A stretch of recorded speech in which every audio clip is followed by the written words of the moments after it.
رحمانی studio کے programme پاسبانوں کی خدمت میں آپ سب کو سلام۔ آج ہمارے ساتھ ایونجلسٹ شیبہ داؤد موجود ہیں جن کا تعلق journey to truth of Christ ministry سے ہے۔ آئیے ہم ان کی زبانی ان کی مسیحی خدمت کے بارے میں جانتے ہیں۔ مسیح یسوع کے زندہ جلالی بابرکت اور قدوس نام میں آپ سب کو سلام۔ میں شکر گزار ہوں پانی ٹی وی چینل کی جنہوں نے مجھے یہاں پر انوائٹ کیا اور خدا کے اپنے تجربے اور خدا کی ان باتوں کو بتانے کے لیے میں ان کی شکر گزار ہوں کہ انہوں نے مجھے موقع بخشا، اور میں خدا کی شکر گزار ہوں کہ اس نے چنا کہ میں اس کے نام کو عزت اور جلال دوں۔ ہاللیلویا۔ میرا نام ایونجلسٹ شیبہ ڈیوڈ ہے، اور میری خدمت جو ہے ایکچوئل میں شروع ہوئی جلو سے، اور میری خدمت کے حوالے سے بے شک وہ پلیٹ فارم بہت چھوٹا تھا، لیکن میں خدا کی شکر گزار ہوں کہ آج لاہور اور لاہور سے باہر بھی بہت سی جگہ ہیں جہاں پر میں خدا کے ان قیمتی الفاظوں کو ڈلیور کرتی ہوں، پریچنگ بھی کرتی ہوں، ٹیچنگ بھی کرتی ہوں۔ میں خدا کی شکر گزار ہوں، اور خدمت کے حوالے سے اپنی جو پرسنل شخصی زندگی ہے اس کے بارے میں یہ کہنا چاہوں گی کہ میرا جو خاندان ہے، میرے دادا جی وہ بھی خدمت گزار تھے، چرچ میں خدمت کرتے تھے، اور میرے پاپا جی بھی خدمت گزار ہیں، اور میرے جو چاچو ہیں وہ باقاعدہ طور پر پاسٹر، چرچ کے پاسٹر ہیں، اور پاسٹر تھے، اب وہ اس دنیا میں نہیں رہے، لیکن میری پھپھو جو ہیں وہ بھی چرچ میں خدمت کرتی ہیں، بچوں میں کرتی ہیں، نوجوان یوتھ میں کرتی ہیں، نوجوان لڑکے اور لڑکیوں میں کرتی ہیں، اور جو میری بڑی پھپھو ہیں وہ چرچ آف پاکستان میں خدمت کا کام کرتی ہیں۔ خاندانی طور پر یہ خدمت کا توڑا جو ہے وہ خاندانی طور پر مجھے ملا ہوا ہے، اور میں خدا کی شکر گزار ہوں کہ خدا ہمیں بہت سی جگہوں پر لے کر جاتا ہے، اور وہاں پر اپنے ہمارے بدنوں سے اپنے نام کو عزت اور جلال ہے۔ ایونجلسٹ شیبہ صاحبہ، کون سے گروپس کے ساتھ آپ زیادہ تر کام کرتی ہیں؟ اپنی مسیحی خدمت کے بارے میں ہمیں کچھ بتائیں۔ جی، مجھے زیادہ تر کام کرنا یوتھ، گرلز اور بوائز پر پسند ہے، کیونکہ یہ ہمارے وہ پودے ہیں جو بالکل ابھی جوان ہوئے، ابھی انہوں نے پھل دینا نہیں شروع کیا، اور مجھے بچوں میں بھی خدمت کرنا پسند ہے کیونکہ وہ جڑیں ہیں، تو اس لیے مجھے بچوں میں اور یوتھ بچوں میں کام کرنا بہت پسند ہے، ٹین ایجرز بچوں میں کام کرنا بہت اچھا لگتا ہے، ان کو موٹیویشنل باتیں بتانا اچھا لگتا ہے، بائبل مقدس میں کتنی ہی پر امید باتیں ہیں، ان کو شیئر کرنے میں مجھے ان کے ساتھ بہت اچھا لگتا ہے، اور میں چاہتی ہوں کہ ہماری جو نوجوان نسل ہے وہ اپنی جوانی کے دنوں میں اپنے خدا کو یاد کریں اور اس مبارک بادی میں شامل ہو جائیں۔ سسٹر، ہماری آڈینس کے بتائیں کہ آپ خداوند کی خدمت میں کب سے ہیں اور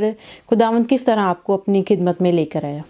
جی، یہ بہت اچھا سوال کیا ہے، اور یہ میری پسند کا بھی سوال ہے، کیونکہ میں ہر کسی کو یہ ضرور بتانا چاہتی ہوں کہ میری بلاہٹ کس طرح سے ہوئی۔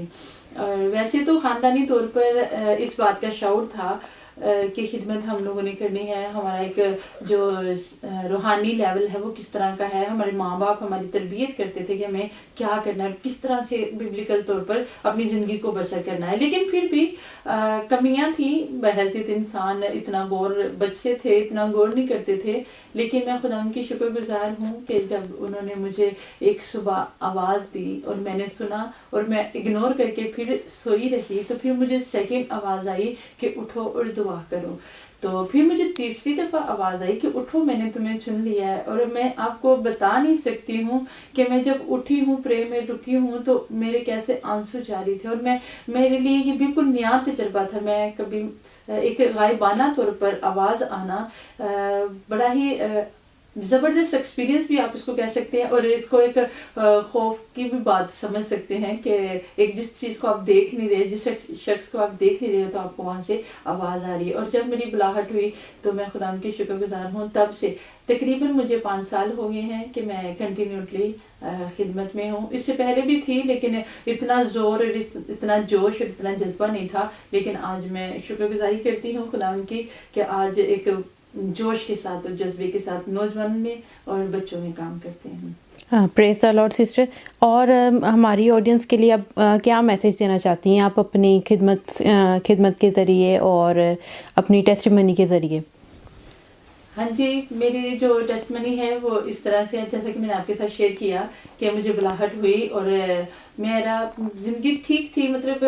ہر انسان گناہ کرتا ہے اور خطا اور گناہوں کا پتلا ہے، لیکن خدا جب بلاتا ہے تو وہ تب ان سب باتوں کو پیچھے چھوڑ آتا ہے اور خدا ان کے ساتھ اپنے نئے سفر کو، نئی زندگی کو شروع کرتا ہے. تو میری آپ سب سے یہی کہنا ہوگا، یہی میسج ہوگا کہ دیکھیے امثال کی کتاب 14:12 میں لکھا ہوا ہے کہ انسان کو ہم دیکھ لیں گے، لکھا ہے کہ ایسی راہ بھی ہے جو انسان کو سیدھی معلوم ہوتی ہے پر اس کے انتہا میں موت کی راہیں ہیں. یہ آیت جو ہے مجھے بڑی ہی تقویت دیتی ہے، یہ مجھے آگے بڑھنے میں بڑی ہی مدد دیتی ہے. خدا کا کلام ہمیں بتاتا ہے، ہم لوگ یہ سوچتے ہیں کہ ہم جس راہ پر چل رہے ہیں یہ بہت اچھی نیکی کی راہ پہ چل رہے ہیں، ہم کبھی کسی کا برا نہیں چاہتے، ہم کبھی بھی کچھ ایسا کام نہیں کرتے ہیں، ہم دنیا کے سامنے ہم بڑے مقبول ہوتے ہیں اور سوچتے ہیں کہ ہم خدا کی نظر میں بھی مقبول ہوں گے. لیکن میں یہاں پر ایک چھوٹا سا آپ کو پیغام دینا چاہوں گی کہ خداوند کے پاک کلام ہمیں یہ بتا رہا ہے کہ ایک راہ ایسی بھی ہے جو ہمیں انسانوں کو سیدھی معلوم ہوتی ہے، لیکن اس کے آخر پہ جو ہے وہ موت کی راہیں ہیں. تو میرے عزیزو، ہمیں اپنی راہ کو پہچاننا ہے، جس راستے پر ہم چل رہے ہیں ہمیں اس کو جاننا ہے کہ آیا ہم جس راہ پر چل رہے ہیں وہ اس کے آخر تک ہم اپنی منزل تک پہنچ جائیں گے یا کہیں راستے میں ہی گم ہو جائیں گے. تو منزل جو ہماری ہے وہ کامل کرنے والا ہمارا خداوند یسوع مسیح ہے. اسی کو تکتے ہوئے، اسی راہ سے گزرتے ہوئے ہم اپنے یہوہ خداوند کو ملیں گے. ایک دن ہم اس فانی بدن کو چھوڑیں گے اور اس فانی بدن کو چھوڑنے کے بعد ہم جو زندگی پائیں گے وہ خداوند سے کثرت کی زندگی پائیں گے، ابدی زندگی پائیں گے، اور وہ زندگی ہم خداوند کے ساتھ گزاریں گے. تھینک یو سسٹر صاحبہ. اور فرینڈس، یہاں پہ ہمارے سیشن کا وقت ختم ہوتا ہے. میں امید کرتی ہوں کہ سسٹر شیبہ کی ٹیسٹیمنی سے آپ کو ضرور فائدہ ہوگا، مستفید ہوں گے. اور سسٹر جی کا بھی میں شکر ادا کرتی ہوں کہ وہ پانی اسٹوڈیو میں آئیں اور اپنا قیمتی وقت ہمیں دیا. Thank you so much.